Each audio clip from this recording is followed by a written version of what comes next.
സത്യം പറഞ്ഞാൽ ഞാനത് പലപ്പോഴും ചിന്തിക്കാറുണ്ട്. എനിക്ക് കിട്ടിയൊരു വലിയൊരു ഭാഗ്യമാണ്. ഇത്രയും എന്താ പറയുക, ഇത്രയും എക്സ്പീരിയൻസ്ഡ് ആയിട്ടുള്ള, ഇത്രയും ടാലൻറ്റഡ് ആയിട്ടുള്ള ഒരു ആർട്ടിസ്റ്റ് എന്നതിലുപരി ഒരു നല്ലൊരു വ്യക്തിത്വത്തിന് ഉടമയാണ്. മരണത്തിൻ്റെ സമയത്ത് ശരിക്കും നമുക്ക് രാവിലെ ഇവിടെ വരുമ്പോൾ ഭയങ്കര ഒരു മൂകതയും ശരിക്കും ഒരു മരണ വീട്ടിൽ വരുന്നൊരു ഫീലായിരുന്നു. ഞങ്ങൾക്കൊക്കെ വല്ലാതെ വരുക രാവിലെ ഇവിടെ വരുമ്പോൾ. നോർമലി ഞങ്ങളിവിടെ രാവിലെ വരുമ്പോൾ ഭയങ്കര ഒരു പോസിറ്റീവ് ഒരു വൈബാണ് ഇവിടെ. പക്ഷേ ഈ ഒരു മരണ സീൻസിൻ്റെ ഒരു 3-4 ദിവസം ഞങ്ങളിവിടെ ഷൂട്ട് ചെയ്തു. ഭയങ്കര ഒരു വല്ലാത്തൊരു ഫീലാന്ന് വെച്ചാല് അതെ, അന്ന് ഒരു വല്ലാത്തൊരു ഫീല്. അമ്മയുടെ പടമൊക്കെ ഇങ്ങനെ, നമുക്കറിയാം നമ്മൾ ആക്ടിങ് ആണ്, സ്റ്റിൽ അമ്മയുടെ പടമൊക്കെ ഇങ്ങനെ ഫ്രെയിം ചെയ്ത് ഫ്ലെക്സ് ഒക്കെ വെച്ചേക്കുന്നു, പടമൊക്കെ ഒട്ടിച്ച്.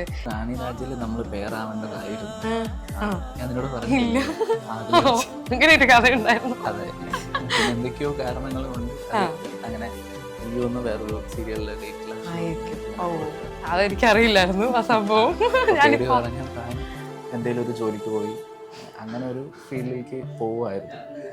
പക്ഷെ ഇപ്പോൾ ഇങ്ങനെയാവാം, അല്ലെങ്കിൽ ഇന്ന് എന്തെങ്കിലും ഞാൻ ആയിട്ടുണ്ടെങ്കിൽ അത് മഞ്ചേച്ചിയും എൻ്റെ ഗുരുനാഥൻ ശ്രീമതി ഗീത പറഞ്ഞു അത് രണ്ടുപേരുമാണ്.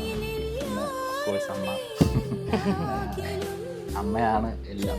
അമ്മയും അനിയത്തിയാണ് എൻ്റെ വീട്ടിലുള്ളത്.